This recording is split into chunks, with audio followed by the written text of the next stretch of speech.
Good morning, everyone. Welcome to today's masterclass here at the Kunsthal.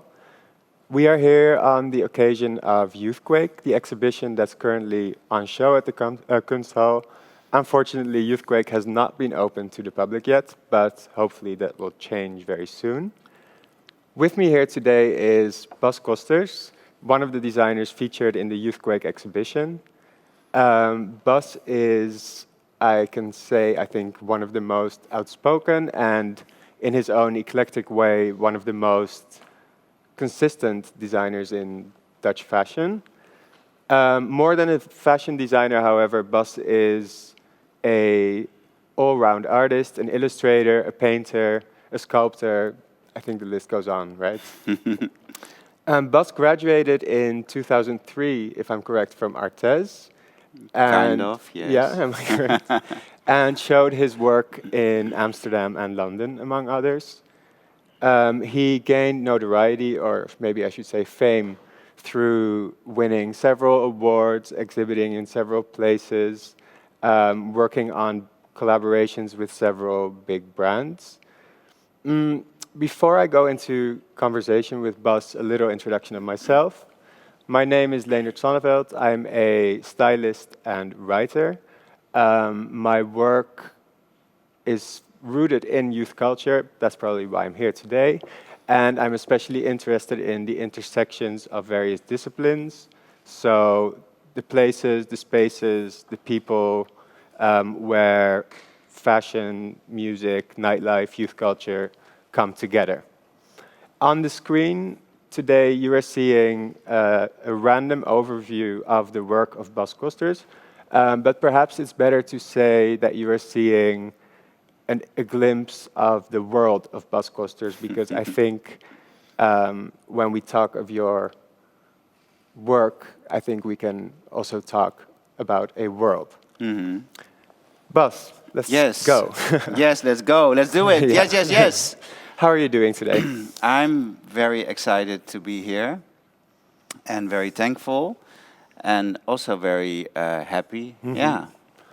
I think the question that must be asked, it's a little bit of a cliche, but how have you been doing in the past year? How have you been coping with this strange time, which has now lasted a year? Yeah. To be honest, I have not been so bad. I think a lot of things have come on my way, on my path, which I'm very thankful for. I've been able to sustain my business, continue working on new unexpected projects, while other projects are on hold. But it has been a place for introspect and also actually, to be honest, for thankfulness, because I've been feeling very blessed that the opportunities are still coming my way, and also that I get the possibility to bring energy to the world to with messages about love and hope, and trying to support people in their difficult times. Mm-hmm. So I said before, you're one of the most consistent designers. That means, or what I'm trying to say by that is that you have always released a lot of work. You've always been very active. Has that been different this year? No. No. You're keeping busy. Yeah, I'm keeping busy. There was a moment of like a few weeks that I was alone in the first pandemic last March. And then I just moved studios from World Fashion Center to north of Amsterdam. So I still had to kind of get acquainted to my new space. So it was actually maybe not such a bad moment for me. We just were on a fair here in Rotterdam, Object, and there was a lot of stuff going on, but I was also anticipating a very fruitful year. Things became very different, but I'm glad that there were opportunities to make nice projects for theater, and yeah, actually I've been really busy. Yeah. Which I'm really thankful for. Yeah, especially in this year. I guess not everyone can say that. So, yeah. I think a lot of people are wondering what's going on behind us. Yes. Who did you bring? Who did I bring? This is my wonderful team. They're working with me on the studio, and this is the start of a new project called Love Energy Machine. It's a thought that came over me when I was hosting a craft workshop 2 years ago. And then I was so pleased about the intentions of people creating together that I thought, would it not be wonderful if you can bundle this energy thoughtfully, these intentions, as a way to balance out negativity and sadness and anger in this world. So that's why it's called Love Energy Machine. It's about bundling the energy of craft, of the intention, the good intention that you need to take that step back and make those stitches. So we are gathering these good intentions and sending it out in the world. And this project is premiering here today. And I'm really happy and proud that my team wants to be here with me,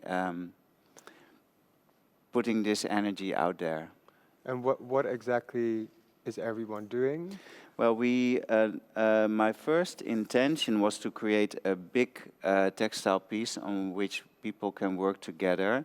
That, of course, now is a bit difficult, so we created 6 pieces of 1 meter by 1 meter, on which they are sewing kind of abstract pieces of colored fabric, and then the rhythm of the stitching is giving the visual to the individual pieces, which can later on be joined together. They're wearing special made aprons, and they have a special made sewing bag, so they have a complete individual yet group kind of starting point to work. And the reason we chose for a more abstract visual, because my work is very figurative normally, is that I really want it to be about the intention of the craft and not so much about the visual, what comes out of it. Yeah. So it's really a kind of an abstract stitching practice. Yeah. So it's as much about the process or the performance as it is about the end result that will come out of the... Yeah, definitely. Okay. And you said you want to create a positive energy, a group energy, almost like a manifestation, I guess. Why do you think such a energy or an opposing force is necessary? Well, when you talk about the pandemic and what it has brought to me, to be honest, my moment of introspect came way before the pandemic. So already around 2005, I created a collection called Permanent State of Confusion.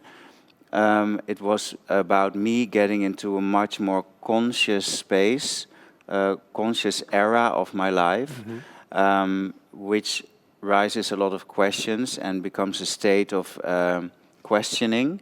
Actually, the dress that I'm wearing today is part of that collection. The collection is also very dear to me. And I think why I called it Permanent State of Confusion is because I think that state of questioning is very good. And I used to live a more intuitive life. I was more like a primal force, like kind of like an animal or something. So in the beginning of my career, I would much more create from my gut feeling with a force and energy. And I think now I can give much better, I can tell much better the tale of what I actually want to tell. So I can give words to those instincts. And so this really comes from that kind of book of stories that I want to bring to this world, which are about love and about goodness and about energy and about leaving something valuable for next generations. Right. You already said that you used to be a more instinctive type of artist, but you've never been just a fashion designer. No. And that's something I would like to talk about for a little bit. I mean, your disciplines have always been a wide range. Why is that? Well, I come from a background of fashion, so I did a MBO, a bachelor, and a master in fashion design. But to be honest, my main intention was to study at art school, which in the end I did. And I've always been wondering, I had a choice between illustration and fashion. And then I decided on fashion, a bit disrespectful towards illustration, because I had the feeling that for fashion you needed more technique and tools, which I would learn in school. And fashion for me is merely interesting for the fact that it is so much about identity, the performance of identity. So I studied fashion for a long time, but I did a lot of things in my academy. I was very prolific, so I would, for my final show, I painted all my fabrics, I made some furniture with my family, I did analog photography, and then from my master I created an image for a band, and I created the music with it. So I think I'm, in that sense, a bit of a Pippi Langkous also, that she has a statement that she says, I don't know how to do it, so I think I can do it. Yeah. And maybe I have always had this bravoure or this kind of like instinct, like, okay, I will just do as I please, or what I think. I will take what I need in order for me to tell those stories. Yeah, yeah. And I think, well, looking at the past years, your last fashion collection was a few years ago already, right? Yeah. Do you feel like now, even more than before, you're moving into an autonomous art direction? Yeah, definitely. For me, that's a big ambition. Also because maybe you could say that the reasons or the questions that I could investigate within the realm of fashion are maybe done. You know, I've remixed my own identity. I've researched image, expression, individuality, individual beauty, all these statements that I have wanted to make. Most of them I have made. Maybe, and then at a certain point, like around that Permanent State of Confusion collection, I realized that I wanted to grasp really my artistic drive, really to regain with that energy, but also I realized that I wanted to make more durable choices. So up until that period, I used to work a lot in nightlife. I used to be a DJ, a party host. We used to have our infamous anti-fashion party. And at a certain point, I wanted to move towards things that maybe will last the time better. So, and also I think that fashion is in heavy weather. I still love fashion for all that it is. Yeah, I was going to say, when does fashion still inspire you? I mean, I love every day to dress myself up, to accessorize myself, to play with my identity. I love fabrics, I love materials. So that's really a big joy. Yeah. I do still also love to create some very special items. But if we do something with fashion, it's very small. Yeah. Yeah. And it usually has a purpose, like for today, that we created these aprons for the team to work in. Yeah, I still think that is very dear to me, the playfulness of creating yourself. I think that is still appealing. Yeah, and fashion as a way of storytelling, I guess. Also, yes, yeah, very much. Mm, you've worked on a lot of fashion projects. You've also worked on more commercial collaborations, or should I say, your own collaborations or your own projects for more commercial partners. Have you ever felt disappointed in the fashion industry or perhaps misunderstood by fashion industry? Because there is a wide audience for your work, I guess. But to be honest, I have never felt, well, I have met people that have expressed their opinion about me or my work in a way that I experienced a lack of appreciation. Criticism. Well, not criticism actually, just expression of non-appreciation. Yeah. I mean, Yeah. criticism, Allah, that's okay. I feel it more like really a disunderstanding of Yeah. my being. But overall, I have always felt very appreciated and understood.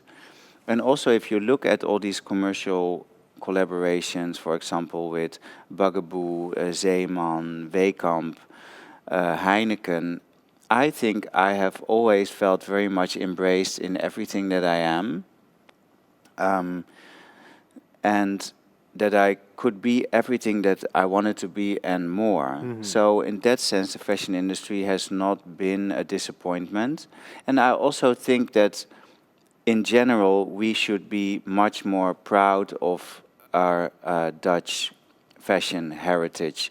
I think it's knowledgeable, I think it's exciting, and I think it's a shame that everybody is always negative about it. That is what I have always found, shameful. I think we should just embrace what we are and who we are together, from Zeeman to Frans Molenaar to Iris van Herpen to Bas Kosters. Everything, there's a place for everything. And I mean, I have the highest respect for our fashion community as a whole. And I think that's also very important. Yeah.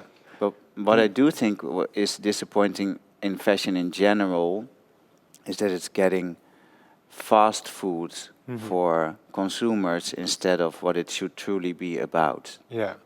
Yeah.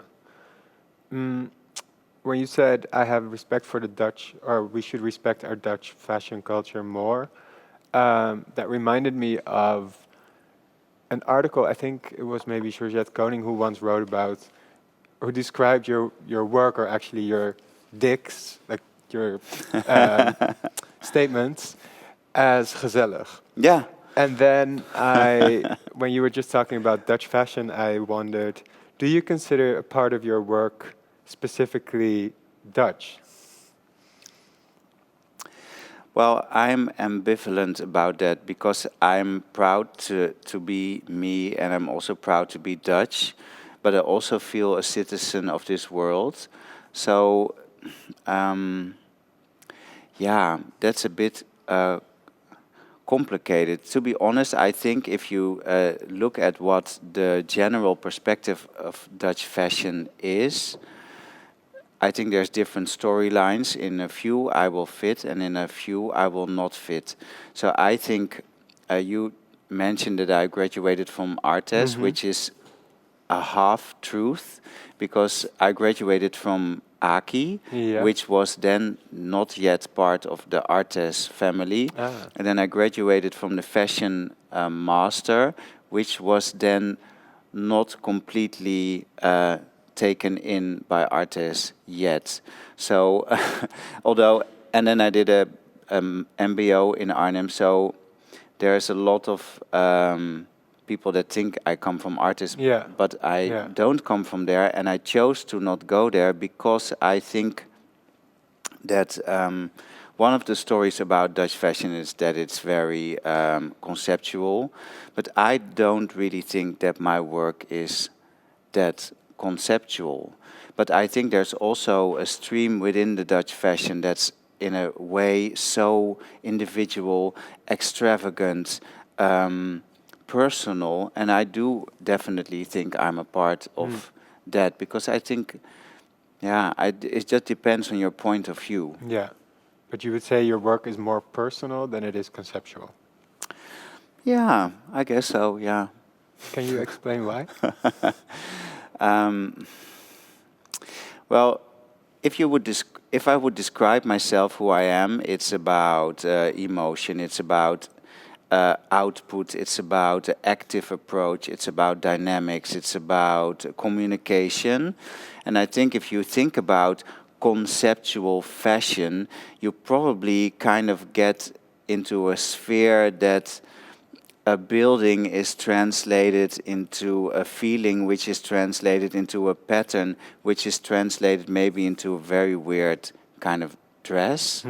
You know, that for me is always a bit, when you think about conceptual fashion, it's such a thought process, and mine is more, I think, about an approach. It's about an energy. I mean, thought goes into it. It's not that, but I think it's a different dynamic. More straightforward, perhaps. Yeah, Yeah. I think it really comes from output. I wanted to go back for a second to what you were talking about before, about slowing down, moving a little bit from instinctive to more thought out, or perhaps more calm. Do you think that has to do partly with growing up? Well, I think in my sense it has a lot to do with sobering up. I was a very wild child always. I was the light of the party. And at a certain point, I didn't want to live my life like that anymore. Also because I had the feeling that in that sense, maybe I was more like a party favor than one of the range of serious artists or designers. So I understand in the context to a Youthquake exhibition that I mean, I still feel very youthful and I still feel very playful, but also feel much more thoughtful. Yeah. And I think that's really a gift that I gave myself. And it came at a certain part in my life. It could have come later, it could have come earlier, but it came like about 5 years ago. And I'm very grateful for it because Yeah. it brought a lot. I would not per se call it growing up. But yeah, on the other hand, if you would want to give it that story, that's also fine. That's your story. What projects are you currently working on? Because like I said before, your output is still very consistent. You're working on lots of different, well, I see your work popping up in different exhibitions, in different cities. What is your current focus? Well, I have a difficulty with being focused, so I embrace that as a truth. So I'm all over the place and we do a lot of different things.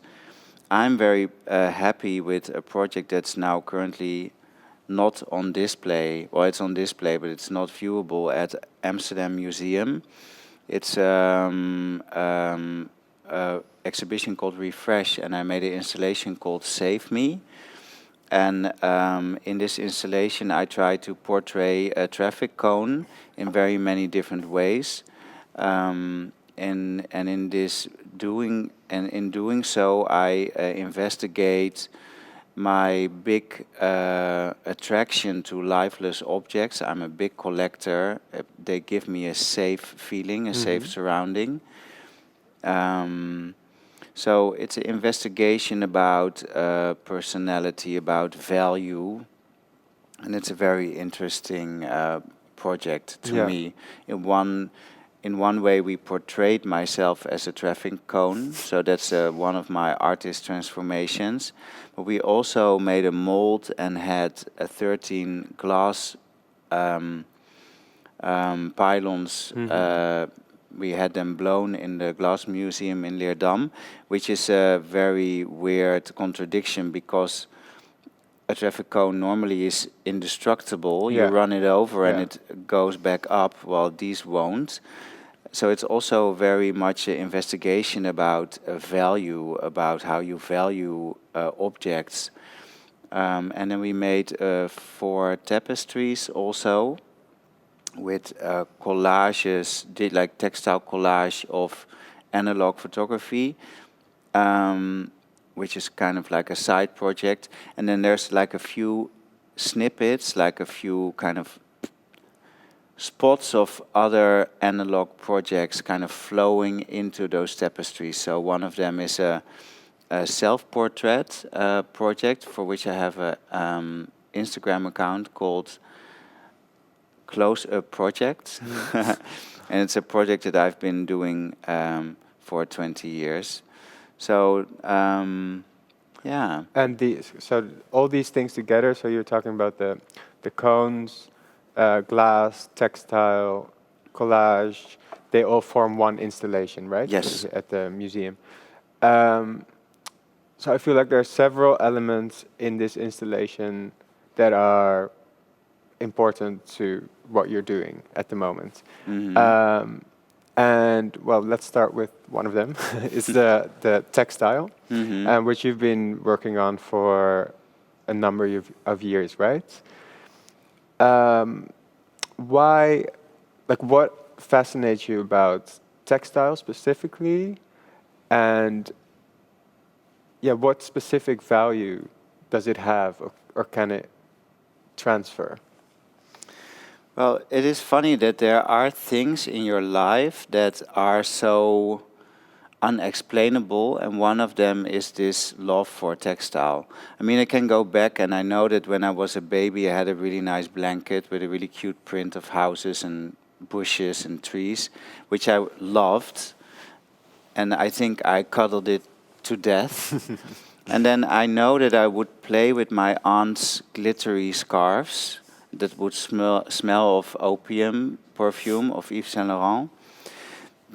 And I think the comfort of those textiles, I think, is just so important to me.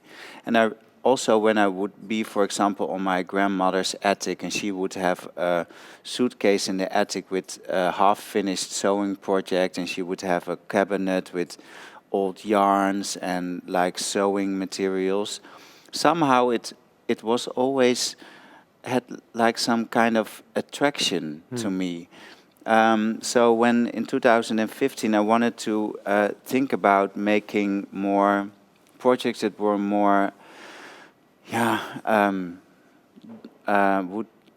would stay beyond the fast pace of fashion, I decided to start making tapestries, and which I've been doing for the last 5-6 years, and I absolutely love it. And I think a very good example is a tapestry that's also in the presentation. It's a large-scale tapestry that I created from the wardrobe of my father, who passed away, and we took all his garments, and he used to wear also Bas Kosters t-shirts and prints with fucking animals and really outspoken for him. And so we created a very big tapestry with the text, love is all alone, together all alone. It's about the moment that you realize that you are left behind, but that you might have been alone always. And it's not a negative feeling. It's more like a feeling that puts things in perspective. Because when you leave your parents, when your parents leave you, you need to find a way to continue.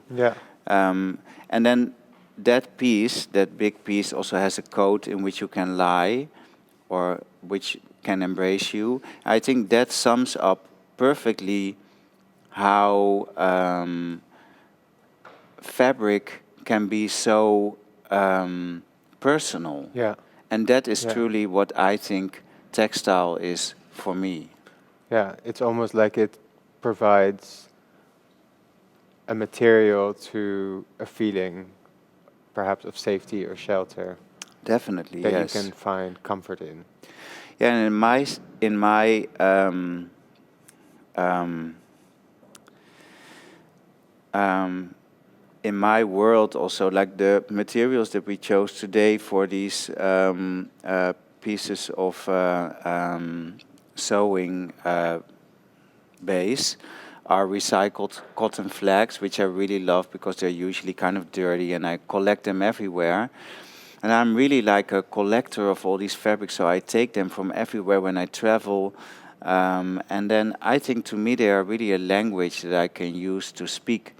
And then that's also why the feeling of the material is just very important. Yeah. Yeah, you said you're a collector, and that's something we can also talk about for a long time, I think, Hmm. the things you collect. But when we're talking specifically about textiles, so you have all these different materials, and then you bring them together in a tapestry in a Bas Kosters way. Hmm. What is that way? That way is quite active and spontaneous, and so we use a lot of natural materials, like cotton and silk are probably my most favorite materials. And for example, these flags that we use today, we put them in a box with rusty pieces and water because we wanted to give some extra life to them. Mm-hmm. And I think the approach to my working with textile is very active. It's very bold. It's contrastful. It's a bit unfinished. Like even the ruffles on my dress here are just raw edge. Mm-hmm. So I think it's very interesting that sometimes we create pieces also for collections or costumes that we have worked on for months, and it can still be raw edge. And I remember my mom saying when I brought home my first pieces from fashion school, she said, "But it's not finished." And I don't know. I don't always see the point in it. So I think it's a very personal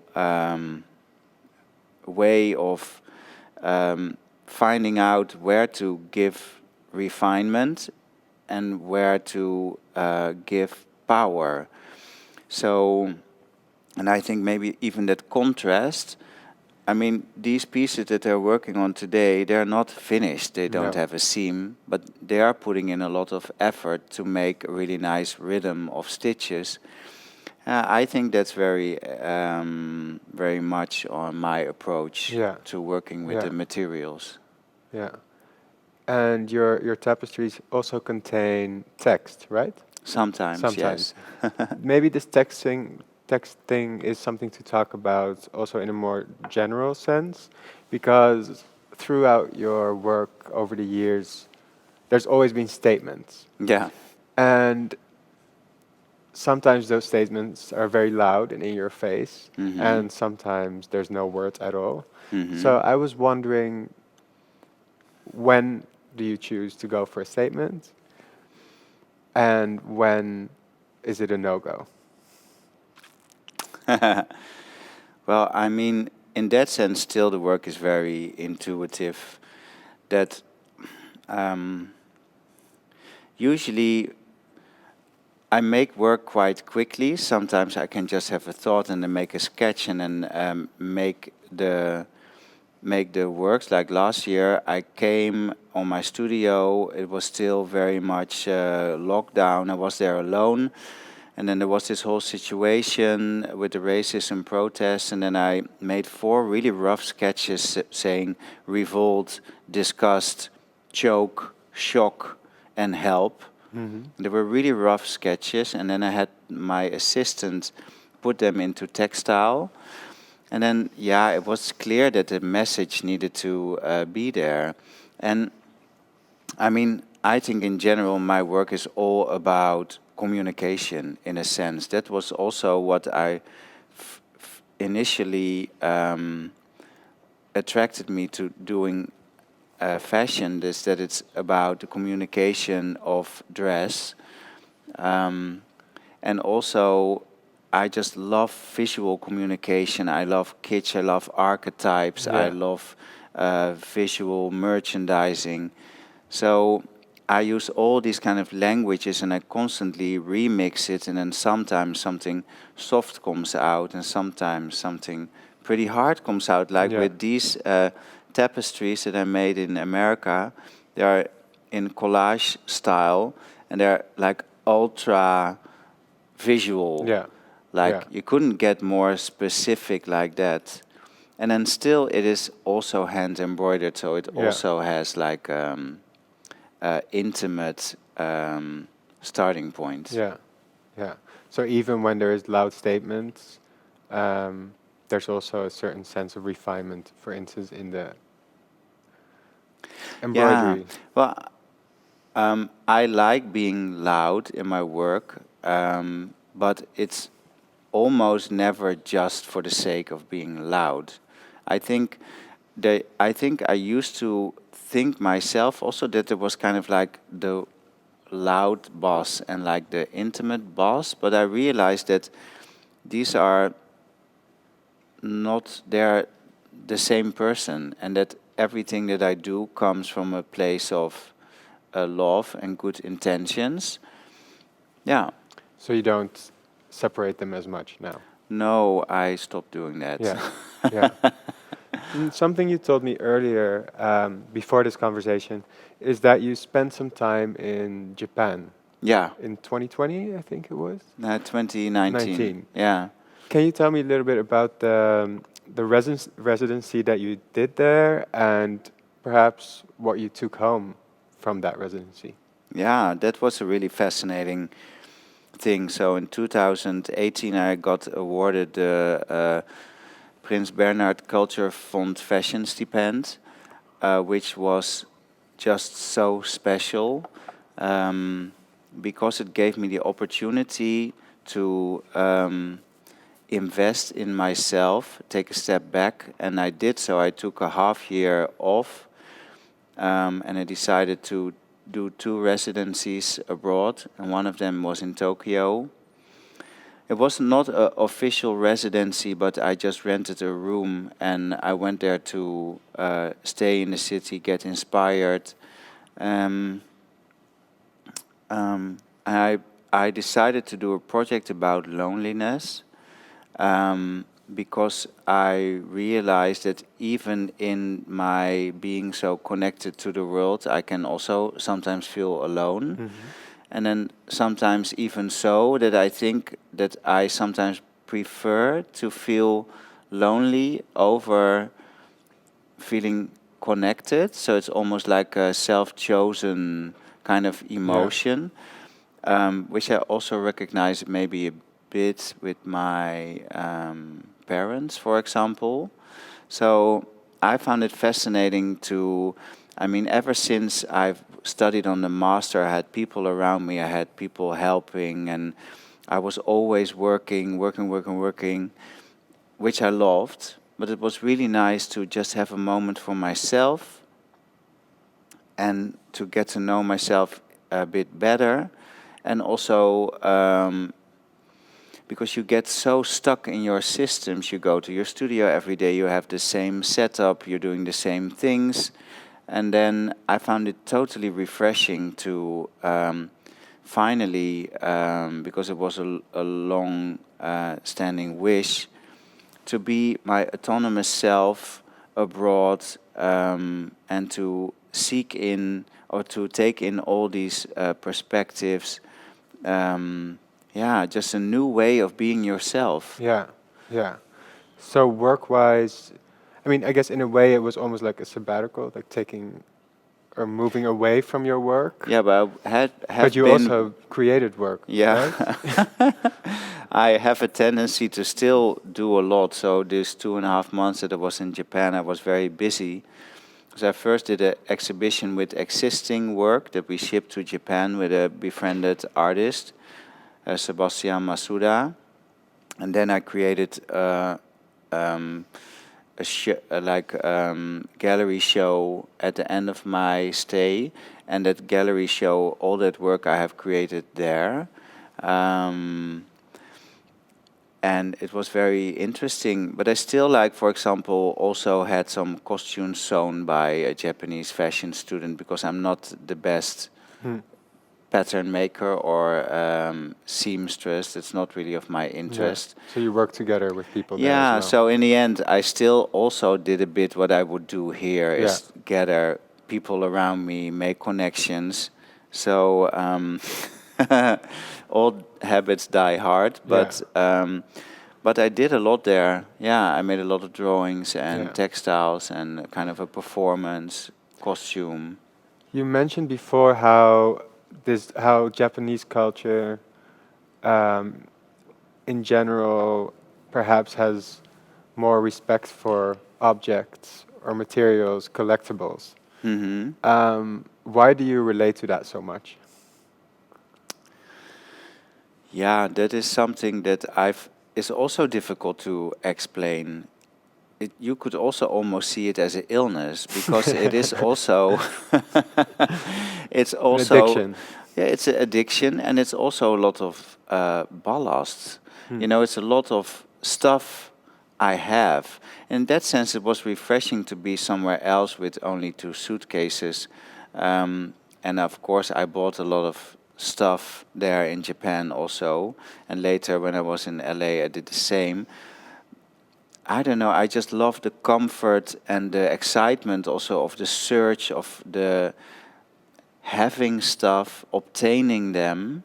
Maybe that's even more important than what comes after. Yeah, I find it difficult to. I can find some. I mean, there are pictures of me lying in my bed, and then all my toys are around me in the bed. So I have gathered it all around me already then. So I guess As a child, you mean? as a child, Yeah. And my family also kind of is a family of collectors. That, I don't know, I just have a fascination for things. Yeah. Well, it makes your studio a very nice place to step into. Yeah, that's true. I want to talk a little bit about, well, youthfulness, because we are here in the context of Youthquake. For me, in your case, this youthfulness sort of connects to different things. One of them is, I think, the way you see the world through a certain perspective. And this reminds me of the title of your, well, retrospective exhibition and the book, I Want It to Be Soft. Could you talk to me a little bit about, this perspective? Like, perhaps, is it like seeing through very young eyes, perhaps? Is it a certain youthfulness, or is it not connected to that at all?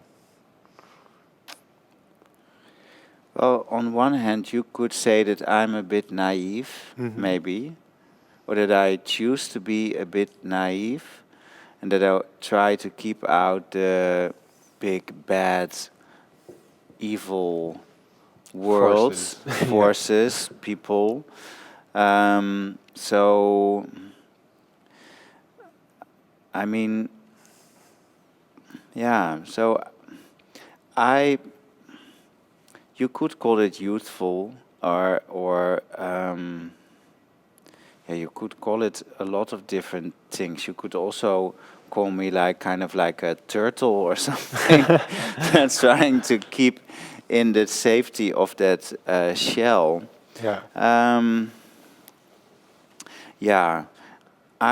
I do want things to be peaceful. I do want things to be comfortable. I don't like conflict. I don't like arguments. I don't really like violence, although there's something funny about that, because in my performances with my band and stuff, like when I just graduated, I would have models in high heels with bikinis smash up wooden chairs on the corner of the stage. So there is a fascination for the dark side sometimes, for destructiveness, depression, like the dark side of fame, those kind of things, and the dark side of the music industry, for example. There is an interest in that, but to be honest, I'm not connecting so much with that anymore. No. But you have been, maybe more in the past than now, very involved in like youthful contexts, nightlife, especially when I think of that. Yeah, I mean, It was very connected to your work. it was a very playful moment then. I mean, I used to have this band called Bas und zijn verrücktes Muzikanten in Stadel, and we would perform in nightlife in white underpants and everybody with sweaters, and we would be rocking around, and we were kind of like a youthful movement, but we were also, of course, all very young at that moment. We were youthful. We were out there, and we were doing it, and we were living that life, and yeah, I mean, it was a very exciting time, and I think that definitely also embodies like the clothes that I made at that moment. Yeah. You said you could also call me a turtle because I like comfort. I like hiding away from the big bad world. Do you think that's an urge in you that's perhaps more escapist? Well, yeah, that you could call it like that. Yeah. And do you think escapism is part of youth culture as well? Well, you could. I think it's also that carelessness is a positive thing of being young. Maybe you don't actually fully perceive the whole world and all its different phases. And I think that's a really nice thing about being young. Yeah. I think the duality in your work, well, I was just walking through the exhibition here, and then there's the monster dresses. Of course, they have a very sweet vibe. They have, like, the moment you see them, they're almost like cuddly. But then there's also in your work this play on sexual themes and very adult topics. Can you perhaps elaborate on that duality a little bit? I mean, all the words that we choose to speak with are a choice. And I guess I see myself as a person with a lot of languages. One of them is a visual language, one of them is a material language. So in my work, I choose to tell all these stories, and for which I can use all these different kind of ways to communicate.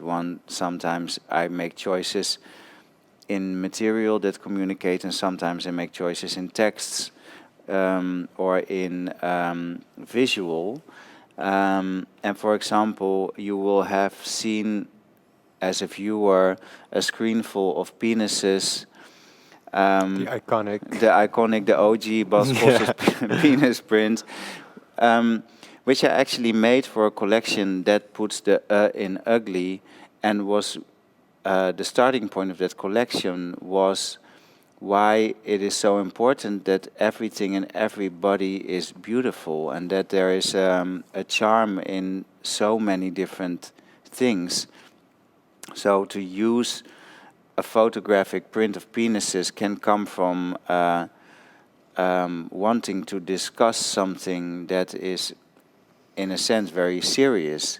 So, but of course, I do think it's also amusing, else Yeah. I wouldn't have done it. I mean, I could have also made a print with herrings or with, I don't know, snails or something that people find less, Provocative. yeah.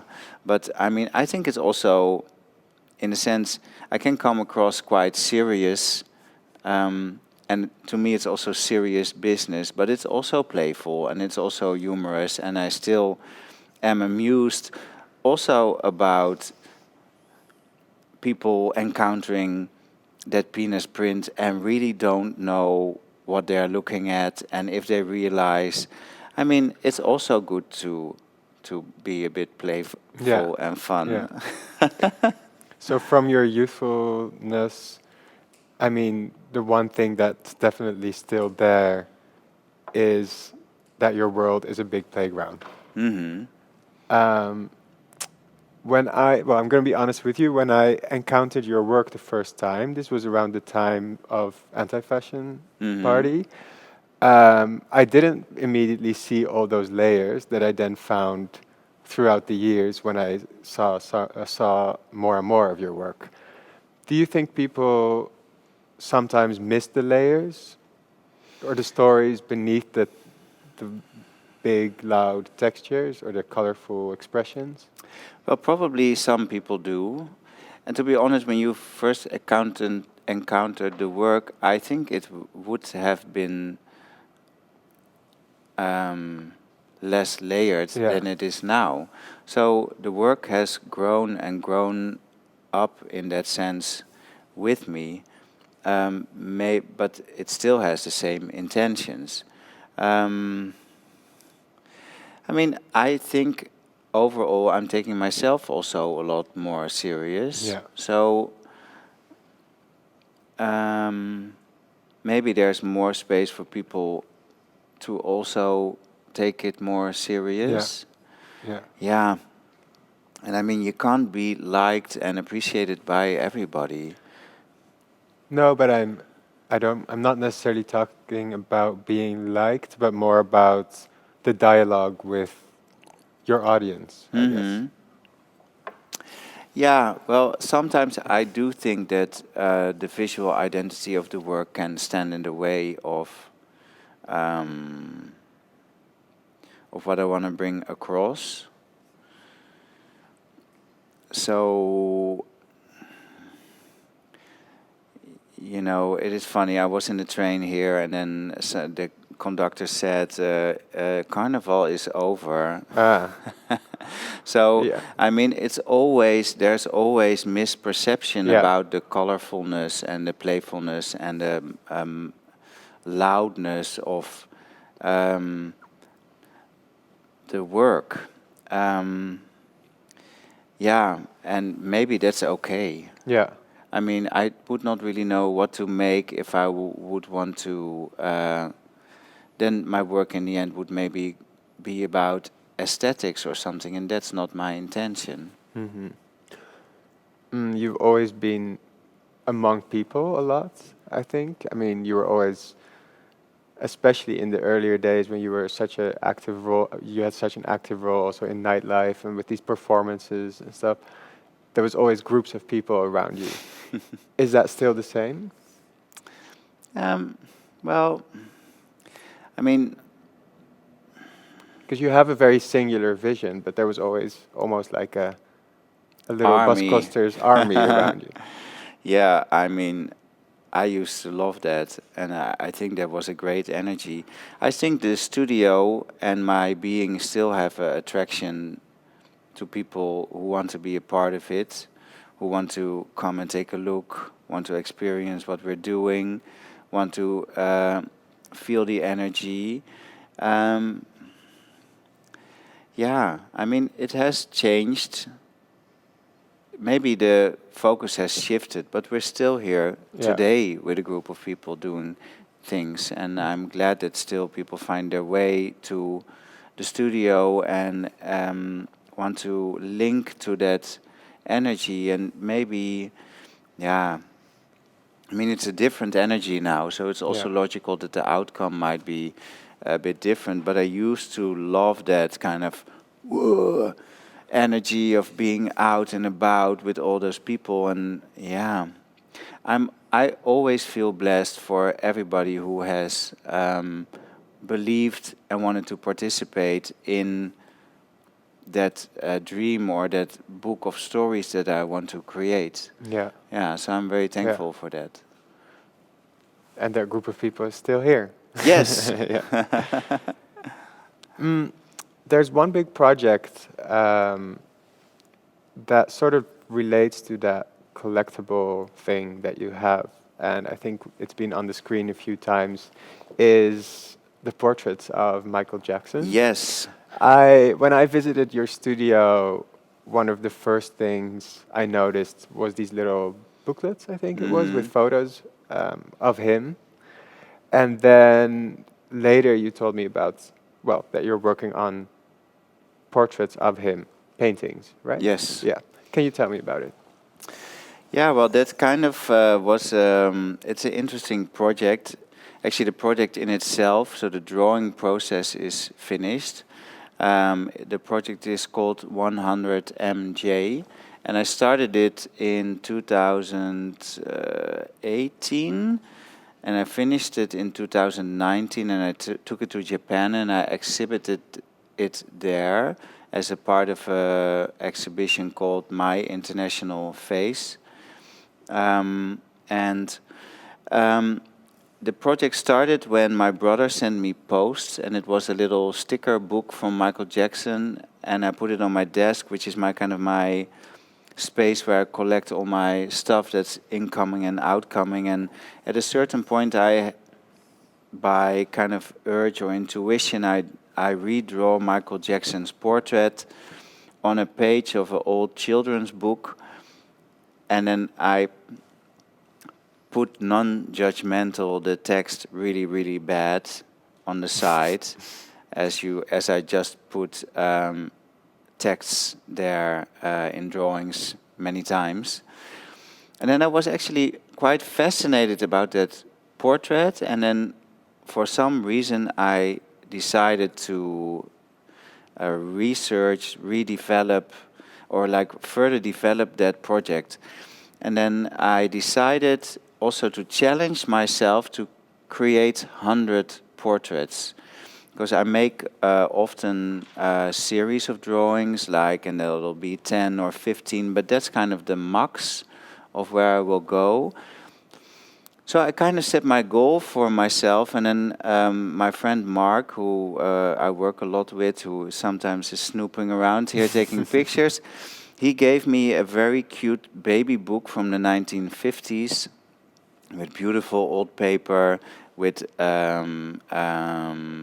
really cute little flowers and drawings. He took it off the street and he gave it to me as he knew I would totally appreciate it. What I did, so I drew the Michael Jacksons first on the pages of this book. And this was all before these allegations to Michael Jackson came out, this whole big scandal. Here's actually a really nice portrait that Mark made of me. Yes, so nice. And yeah, I don't know, I just started drawing these Michaels, and I thought it was really fascinating because I touched something that I thought can show more of my visions and world that some of my other work does, because my work is usually so recognizable that in these Michael Jacksons, I really felt that I was touching something new. Yeah. A new feeling, a new kind of way to express myself. And the project is now finished, and I want to release it in a book. We are working on creating the book as we speak. We will do a crowdfunding in the near future, and then we'll exhibit the drawings and the book probably somewhere in Amsterdam. And we are just very excited about it. And the longer I have been working on it, the more important it has become. Because, for example, today I'm wearing this dress with all these eyes and mouths, and they are cut from analog pictures from my analog picture portrait. So I've always been very engaged in using myself as a transitionary object for telling stories, investigating different states of being. And then I realized that within drawing those 100 Michaels, I created Michael Jackson through my eyes, like we all create people through our eyes. Maybe we exist through the way that other people see us. And then I also found a very clear a link with how I have always portrayed myself, in a sense. And then that really resonated. And I think it's just a very poetic project. Yeah. So you've like changed the face of Michael Jackson 100 times, but in that process, you were also finding something of changing your own face, so to say, or your own signature, perhaps. Yeah, I mean, you could ask yourself, has Michael Jackson even ever existed? We don't even know. Is he just existing in our imagination? That's fascinating, right? We all know Michael Jackson, but does anybody actually really know who he is? Does he know himself, who he actually is? I think that's fascinating. Yeah. You said you felt something in this project that you haven't felt in your other work so far. So it sounds to me like it has to do with reinventing yourself in a way. Or were you looking for something that you needed to find in this project? Well, sometimes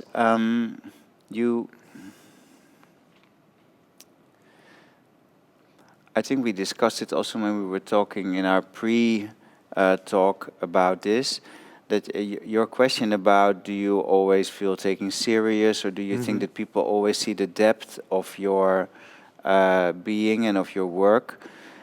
And then I also replied, you also have to take yourself serious. And then with the question, or with the idea that maybe my work is so recognizable always, that it might be in the way of people really seeing what I want to bring across. But I'm not even sure if other people think that, or if that is just my own vision, my own, So in that sense, maybe this project was for me also a way of seeing, hey, I can be more than only that Bas Kosters. And in a sense, these are not portraits in a sense that you think, hey, this really looks like Michael Jackson and this is so well done. Sometimes it looks like Al Capone, and sometimes he looks like Elvis Presley. And that's the funny thing about it. One thing that I realized also when I was in school, I was I was not such a good student, in a sense that I didn't really want to study.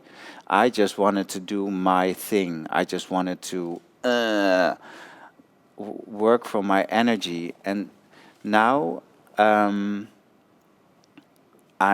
think, and that also has to do with these residencies, because I always wanted to go abroad, but I didn't do it because maybe I was scared or it was not the right moment. So now at this, so when I was in art school, I would only learn what I actually needed, and the rest would be less interesting for me. And now I'm at a point in my life that I think it's good to challenge yourself beyond the things that you normally know. Or it is interesting to learn different sides from yourself that you didn't really know that you had. And I think within this drawing project, to say, okay, we're going to make 100 drawings, and I made drawings that are actually not so nice. I mean, they're not all 100 great, Yeah. and that I think is Yeah. also fascinating. Sometimes a project can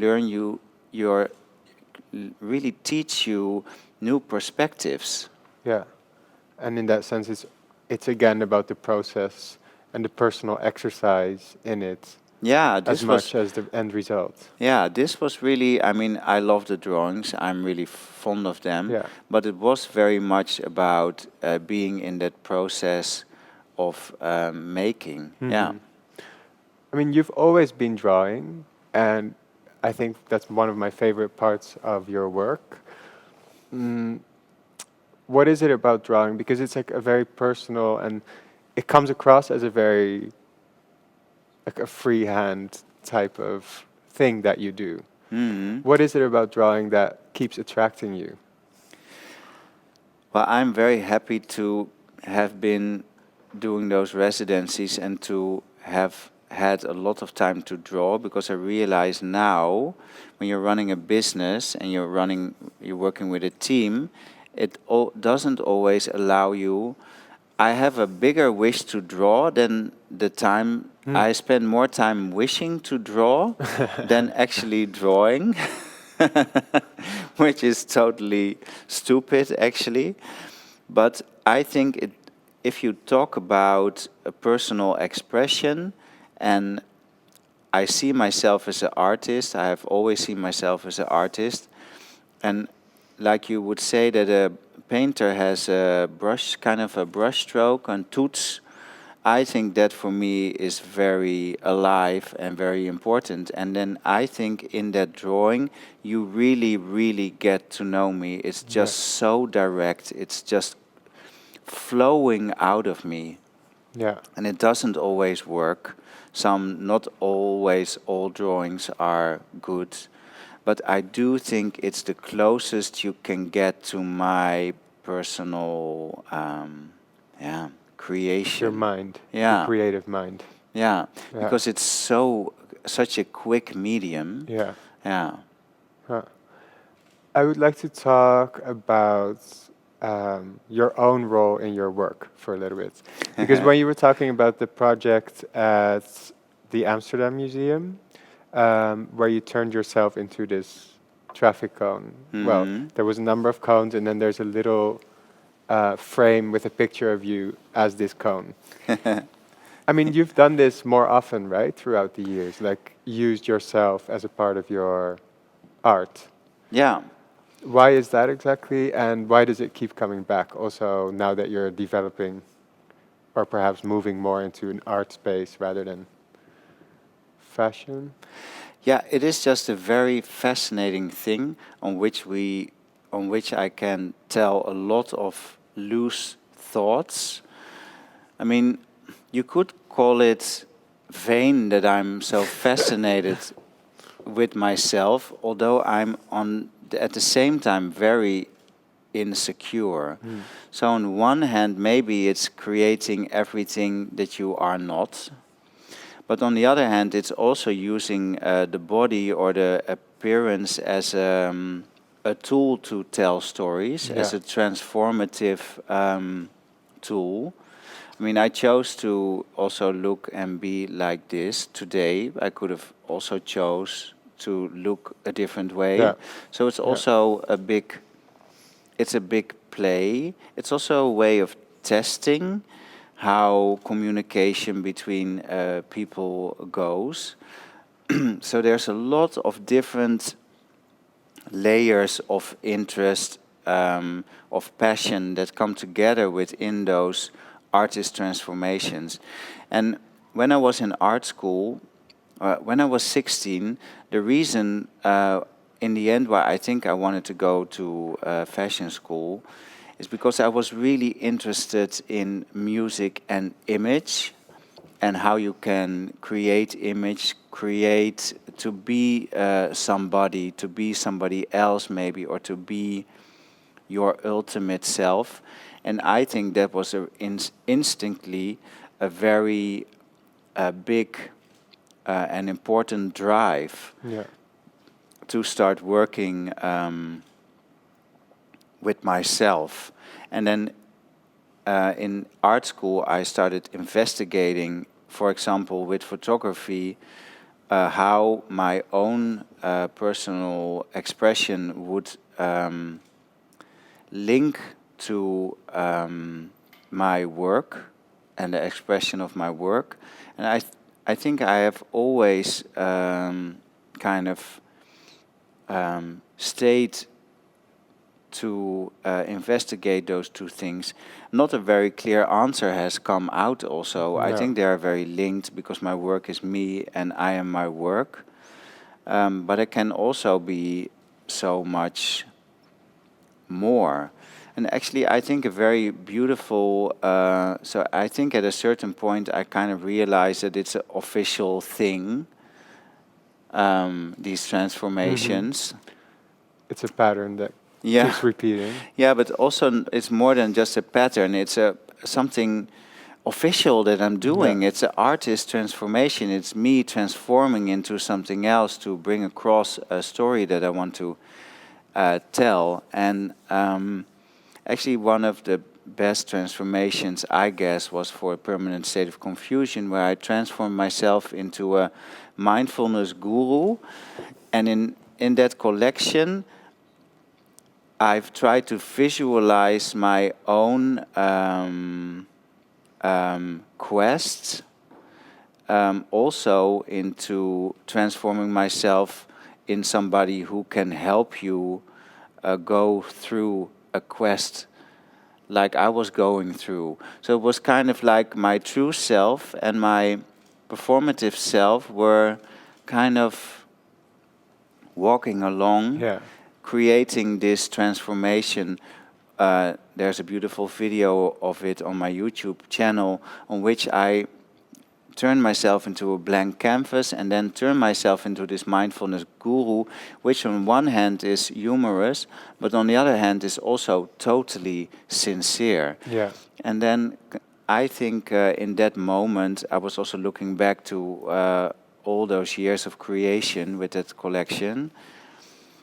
Yeah, it was just a really nice moment to look back, but also to look forward towards my future and where I want to take myself. I think that was really a special moment. And actually now with the traffic cone, I think it's a different kind of transformation because it was very literal. We cut a hole in the cone. I painted my face orange, and my friend Mark took the picture. It's not more like that, but it's I think in that sense really investigating on the story that I want to tell, how personal it is. I want to portray that pylon because that pylon is meaningful to me, but I'm also placing myself in that pylon. So where does this story end? Where does this start? I think this is very fascinating. So I do think that these transformations keep on evolving and also get different meanings in different contexts. Yeah, because when you turn yourself into this traffic cone and then put it in a museum, you are, of course, officially the artwork yourself.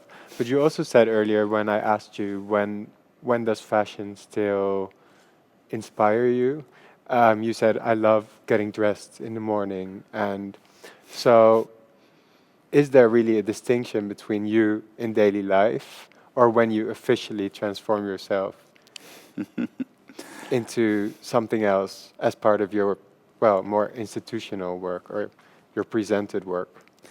Well, I can look at that work in that museum, which I actually absolutely love, because just the boldness of cutting a hole in that pylon and painting your face orange and just putting it in a museum, I think is very humorous also. But I can stand there and look at it on so many different ways. Of course, it's me, but it's not me I'm looking at. I'm looking at a story. I'm looking at it as a part of a new way of expression. And then I'm there as a viewer, really as my personal self. To be honest, I must say that I've always believed very much in also the perspectives of who you are within the context to your work can shift, because I know that I was one time like it must have been like 6 years ago, just in that moment of transformation, having dinner at friends, and then that friend asked, "How is your brand doing?" And then I thought, brand? But I'm more than a brand. Yeah. So it's funny how the perspective of who you are and what you are in context to that body of work can change Yeah. also, and Yeah. that for good also, because there should be change. Yeah. Well, there shouldn't be change, but it's good if there is change or growth. An ongoing development or growth. Yeah. Yeah, but to be but I don't feel that my daily life is a art performance. No. No. Okay. So in that sense, when I'm on my studio and we're working, I'm literally just working, but I'm still enjoying my. But it's not like you see yourself always as In the performance, no, the performer, no, or no. the artwork. No. All right. I realized this week that you've been active as a designer and artist for nearly 20 years. I don't want to be very confrontational about this, but you said earlier that, well, your idea or your message, so to say, has always been one of like hope and joy and spreading good energy. In which, looking back on the years so far, in what kind of moments or in what kind of happenings have you found fulfillment, or have you found that that message was actually brought there? Whoa, that's really a complicated question. Sorry, it's a hard one. No, that's not. That's.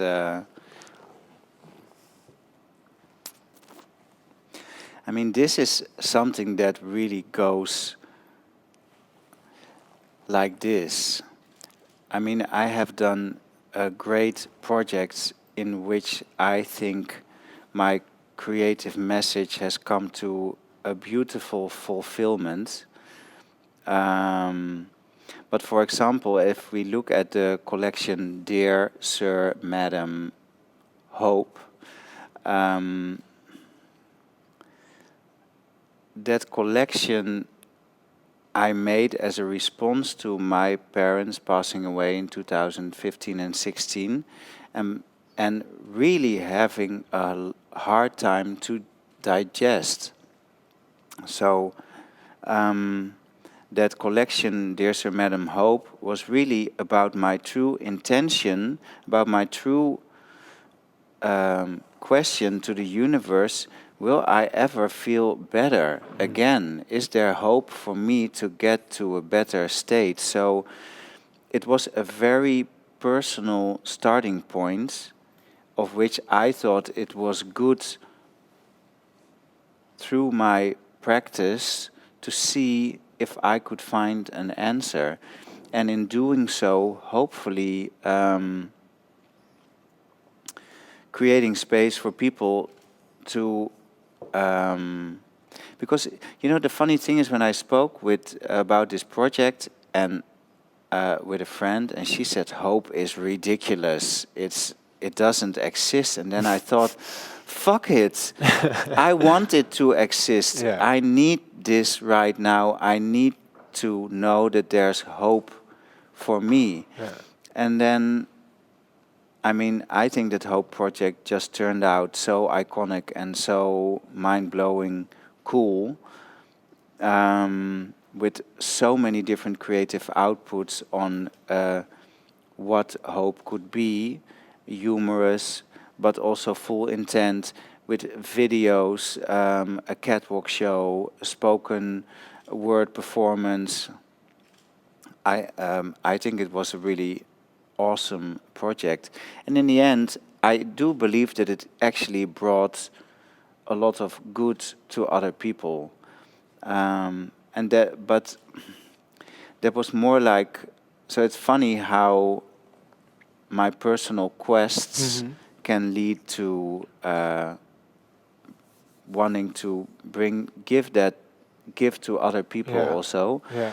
And I've realized over the time after that collection that it actually worked. Yeah. That people were really pleased. And actually last year when the pandemic came and I still had a box of Hope wrist bracelets that I'm wearing also here, which is just so amazing. And I started to send them out to people that were having a hard time. And then it was really clear, okay, this is something that works. I can reach out to my social media and spread words of love and goodness. That was actually a moment that I realized even more than when the collection was released, that this can actually work. You can communicate, you can really gift somebody something. Yeah. And the funny thing is that it actually started with looking for something for yourself, but then reached a bigger amount of people. Yeah. Yeah. I realize, actually, to be honest, that period with my parents led to a lot of projects which I think start.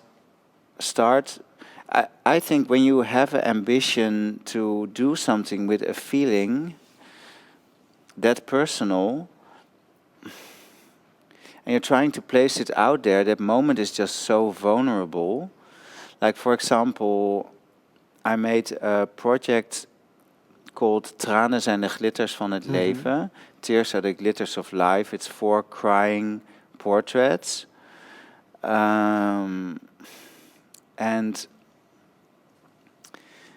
I just wanted to find a way to re-evaluate the sadness in my life about their passing, and maybe sadness about many other things also, actually, to maybe embrace that emotional state as being a valid part of your being.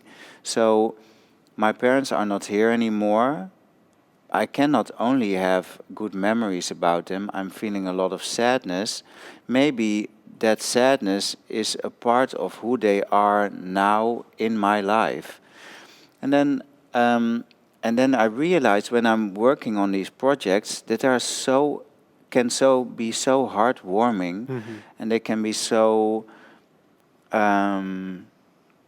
important for other people also to realize that it's okay to be sad and it's okay to show those things. So I think from this intention, when I start working with it, I realize that it resonates with the world around me. It's important to tell these stories, and it is comforting for people. There we are at the comfort again. It's comforting for people to see that other people are wrestling with these emotions, and that they are saying, hey, it's okay, you can be here with your sadness, and you can feel down, and you can ask the universe for better times. Yeah. I think it's interesting that, because when I asked you previously about the dialogue with your audience, then this is actually the answer to that question, perhaps. Yeah. I think we have to look forward for one last question, because we have questions also coming from the audience soon. Looking forward, where do you see yourself going from here? Let's say another 20 years. But to be honest, I'm turning 44 this year, which is quite old. I used to think that was quite old, but now I think it's actually quite young. Imagine if I lived to be 80, which I would surely hope, because I love life. That would be awesome. Imagine the things I could still do. That's just fascinating. But what those things are, I mean, I have some small ambitions. I would love to have Bas Kosters cups and saucers and all these kind of things. I would love to actually sculpt statues, maybe from ceramics. I would love to work with sculptures in bronze. I would love still to make art in the public space, because I think it's nice if people can run into it. Yeah. Actually, I think dressing up nicely is also somehow a form of art in the public space. That's Yeah. why, Even if the conductor didn't see it that way. even if he didn't appreciate my art form, so there's ambitions like that, things I would like. Yeah, and story-wise, that's really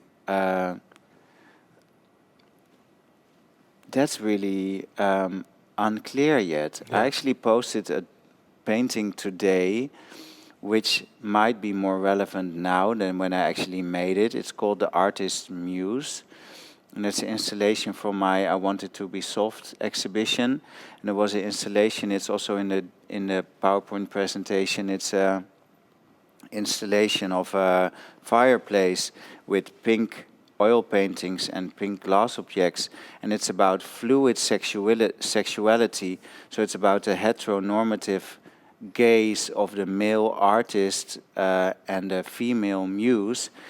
And I think it's just fascinating that even more so now, this is such a topic. Yeah. And so I think I should just keep on creating from my gut and Yeah. from my opinions and from my feelings and the things that I notice around me. And then I hope that there will be many more exciting stories. Yeah. So keeping the work as personal as it's always been.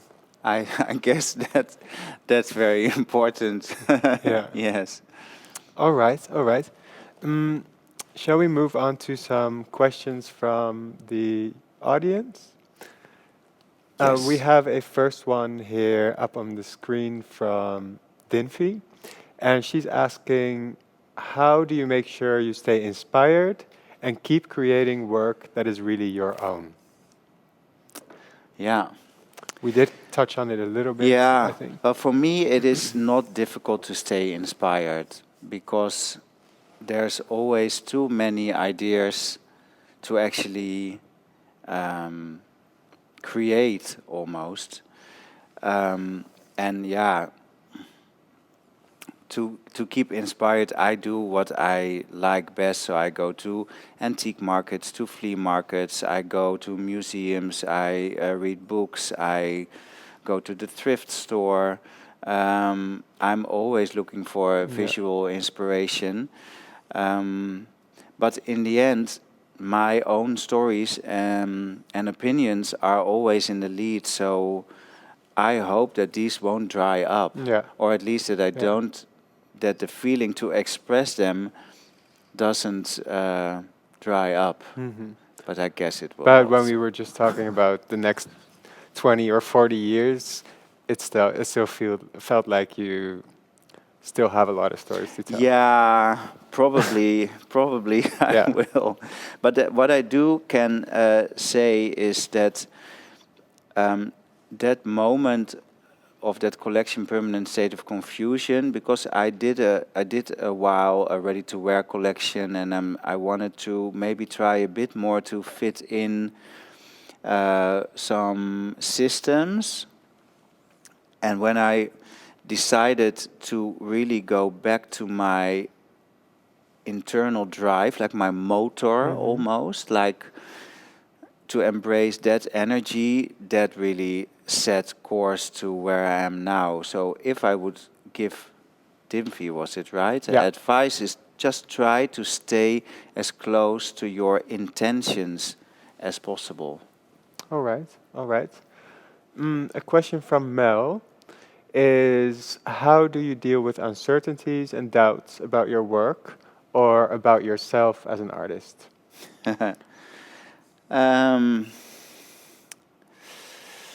Yeah, so I do that in different ways. So I communicate with my peers about it. or with friends, befriended artists. Actually, until 2 years ago, I didn't know what peers was. So if you don't know what peers are people similar to you, colleagues, people you work with.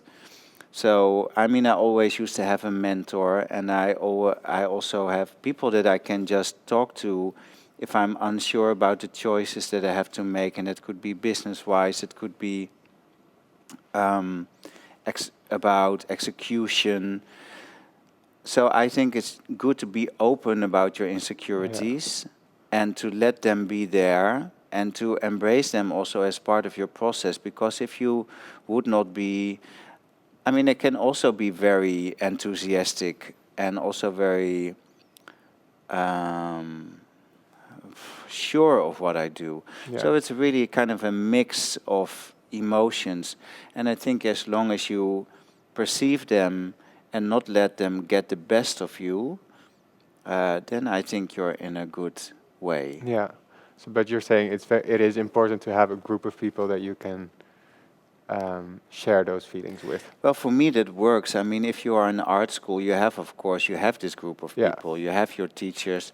I think the most confusing moment for people when they come from art school is they get into a black hole and how to continue. I had the luck that I had quite a drive, and I didn't want to just get a job or whatever. So for me, it was very logic to roll through this path. But I mean, if you graduate, or if you just let these emotions be there, and if you feel the need to ventilate them, talk about them. Don't be ashamed about it. I mean, I definitely have insecurities about the work and about myself, and then, just make the best of it. Yeah. All right. Next question is from Rebecca, and she's asking, what were the rookie mistakes you advise other designers not to make or to avoid? Now, you do have to share your mistakes. of course. Yeah.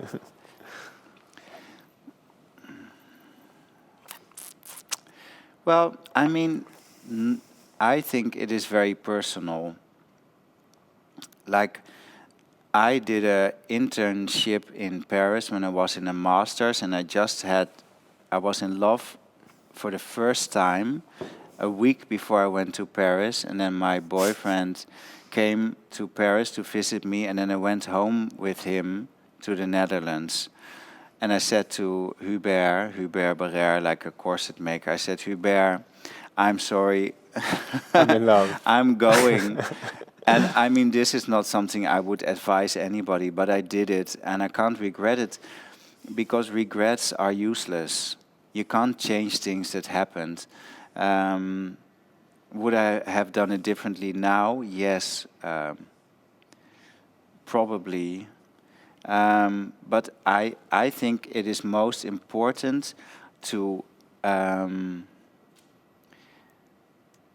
live up to who you want to be and what is your path. There is no right path. An internship abroad is not the way to success. Yeah. There is not a singular way to get there. And then I think, because you can only do it yourself, just try to stay as true to yourself as you can possible. And also later on, I mean, if you have made mistakes, if you have fallen on your face, step up, embrace it as a part of you, and continue. Yeah. All right. Annelieke is asking, how do you ensure that you still enjoy your work in busy times? And what criteria do you go by when you're asked for certain projects? So when do you say yes? When do you say no? Well, busy times are really difficult, because we are now at the moment really busy with a project. And also for me, after all these years, it's very difficult to not get the busyness, get the best of you. Mhm. The only thing is that you have to keep on saying to yourself, wow, look at what we are doing, and it's going to be amazing, and try to realize that everybody is there, you're working on it together, and you're creating something awesome. Yeah, it is complicated. Yeah. It is complicated Yeah. because stress and busyness is just can just so much get into your Yeah, I was going to say, it can block body. your creativity as well and your workflow. And But to be honest, it for me, I don't really have the feeling that it blocks my flow. Mhm. Well, it kind of blocks my flow, but still the output is there because I'm used to doing this. So I'm used to setting for the goal. So I'm not insecure about that. But I mean, you still actually want to enjoy it, and I think I think consciousness of that is important. And then for the criteria of when you are asked for projects, um,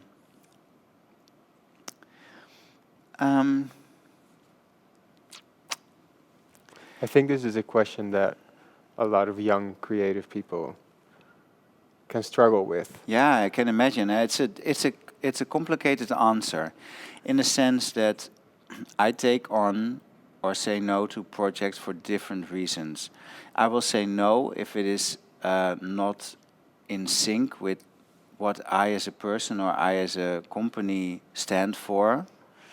I mean, that's a clear no-go. But I do think that it's good to realize what a project can bring you. So I'm not a very commercial person. So our company is very artistic, but I do love to work with commercial partners because then you can really sync and do something great together. They can use my creativity and the way that I'm so autonomous and so used to having my own opinion. Well, they can have difficulties to move. They are not so flexible, and then I love to use their way of reaching a bigger audience for myself to reach people that I would normally not. Yeah. So I think those commercial projects are for me very helpful. And then sometimes I also just do things for the sake of connection or creativity. You know, projects that hardly have any revenue, but I do strongly believe in that they should be there. Yeah. So I think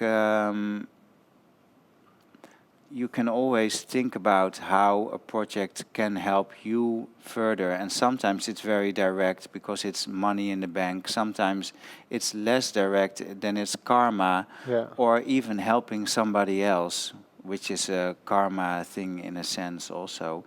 Sometimes you can just do things also for pure enjoyment.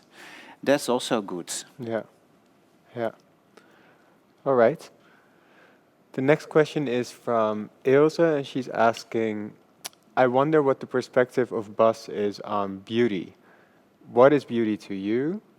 And does it play a role in your creating process?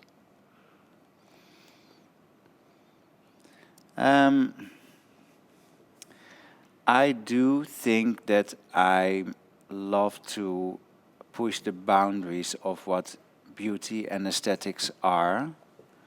I think I tend to appreciate outspokenness, individual beauty. That's really one of my kind of like. I love quirkiness, you know, models with big ears and funny teeth. And I think it's just very important that we can create space for everybody to feel that they can be there. So if you really look at it from a fashion perspective, then that is what my message is, that everybody can be there in their own beauty. And of course I have specific tastes, Yeah. but I have always tried with my collections to show a broad range in gender, size, age, in order to shake things up. And I mean, 10 years ago, we didn't really talk with words like creating space for everybody to be there. These were words that you didn't use, but that was still what I was doing. I was trying to break open these tunnel visions of the fact that we should all be beautiful and we should all be this and that. It's terrible if everybody's constantly telling you what you should do. That's just very tiring. But do you want, in your process of creating, are you looking to create something that's beautiful or not? Well, it's not the first. Of course, there's always aesthetic choices in every project. So I cannot say that it's not important. A part of it, yeah. But it's never the start. But it's definitely something that there's always an aesthetic choice somewhere in the process. Yeah. But it can also be a choice to create something unaesthetic. Yeah, yeah. And then beauty is, of course, very subjective in that Also, sense. yes. Yeah. All right. Rose is asking, how do you see the future? Well, we did talk about this a little bit, but perhaps more the future in general, because she says, why don't you work with Daan Roosgaarde and Iris van Herpen to create innovative, out-of-the-box, anti-climate change, anti-racism fashion? You'd get world-saving, visionary, rebellious, Dutch, way cool fashion. Yeah, that's a big question for you. This is just a lovely question. I mean, I don't really think of this as a question, but more like a vision or an idea of a statement, which I really love, that it's so engaged. I am not really sure if I am very innovative, to be honest. I think I'm innovative in a way that I'm almost not innovative. And I think my urge for nostalgia, my urge for that comfort, for that things that I know kind of prohibit me to be a true innovator. But in that sense, I think I'm innovative in a way that I'm just truly embracing that is who I am. So, I mean, I totally respect Daan and Iris and what they are doing, and I think it's fascinating, but it's a very different take on creation that might touch the same stories, but in output is just so very different. But also I'm not so easy to share the stage because I'm so, my work is so, I would not say self-centered, but in a sense it is, like boss-centered maybe. But who knows? I will definitely give it a thought. Yeah. Because I'd love to be groundbreaking. All right. Jet is asking, are you a spiritual person? I recognize a lot of things that you say that I have learned from spiritual teachers. Yes. Well, I think that's a question and a compliment together. I'm an intuitive spiritual person, but it's a new something that but I can also be a bit of a lazy spiritual person because I kind of grasp some stuff on the way and then I just do something with it myself. I will not read a book about Buddhism, for example, but I will every here and there kind of pick up some stuff and then create my own vision with it. But I do think it's becoming a more important part of my life. And actually,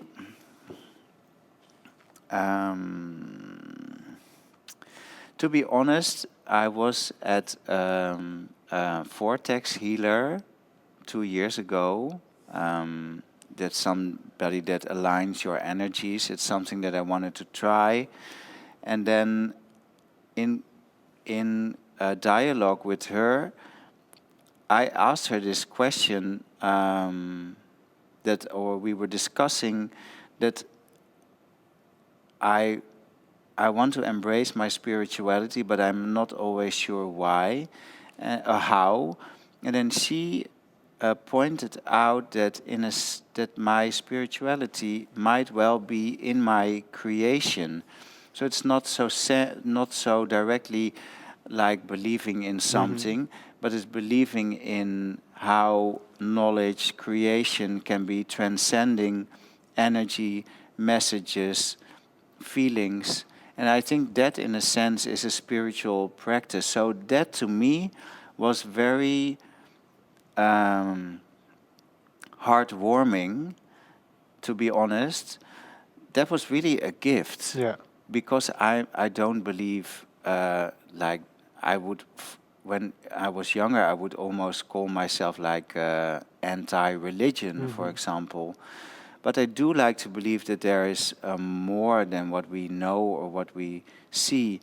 And to be gifted that idea that spirituality can be so personal and that it's already a part of me and my being, that was really such a large gift, to be honest. Yeah. I mean, looking behind us, even this task of working on these steps has like a meditative feeling to it as well. Wow, great job, guys. So mooi, so beautiful. I mean, it is, in a sense, almost a spiritual practice. Yeah. Next question is Naomi asking, how do you structure your personal work process? And I think that's then mostly about your daily life, daily work. Yeah, well, I am not at a certain point in your career, you get to a point that everything comes so much from within that it is all in my head. So I sometimes have to realize, working with my team, that I really have to make sketches and also with clients to visualize what is for me so logical. Logical, because everything is just here. And for me, it is so clear. But I do, I'm also like a very chaotic person. So I will have paperwork, I make drawings. Sometimes I use my phone as a tool. I save things in my Instagram library. I use my digital pad to make notes, like in my digital notebook. Yeah, I'm just all over the place, but to be honest... Maybe you're not the best person to I'm not the best answer this person question. to ask, but on the other hand, I do think it's all about learning to trust that you can do this and that you will find a way that suits you best. There is, in that sense, also no rules. I can trust on my gut and my intuition that I will get the job done, and that I can trust on my creativity and my craft and my intentions. So in that sense, you get into a comfort zone with your working process that I can just be very sure about that. And I think in that sense it's also realizing that you are good enough and that the way you do it should be suited to your personality and what your strengths and your weaknesses. Yeah. Okay. We have a last question from the public, and this is from Dimfy, who asks, is there any ritual that you're doing on a daily basis that gives you inspiration?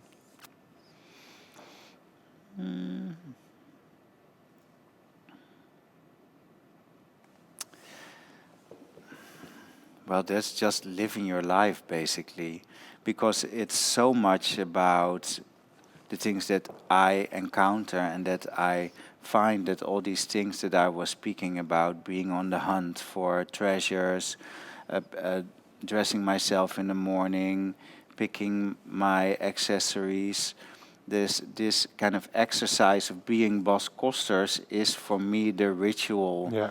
to get into that workflow, I guess. So basically, your whole daily life is that ritual. I guess so, Yeah. yeah.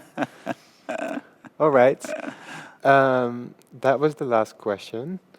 I want to thank you for speaking with me, first Thank of you. all. And thank you to the Love Energy Machine for being here with Bas. And thank you to the Kunsthal, of course, to having us. Yes, thank you for your inspiring conversation and nice, how do you say that? Provoking questions. Thank you. You're very welcome.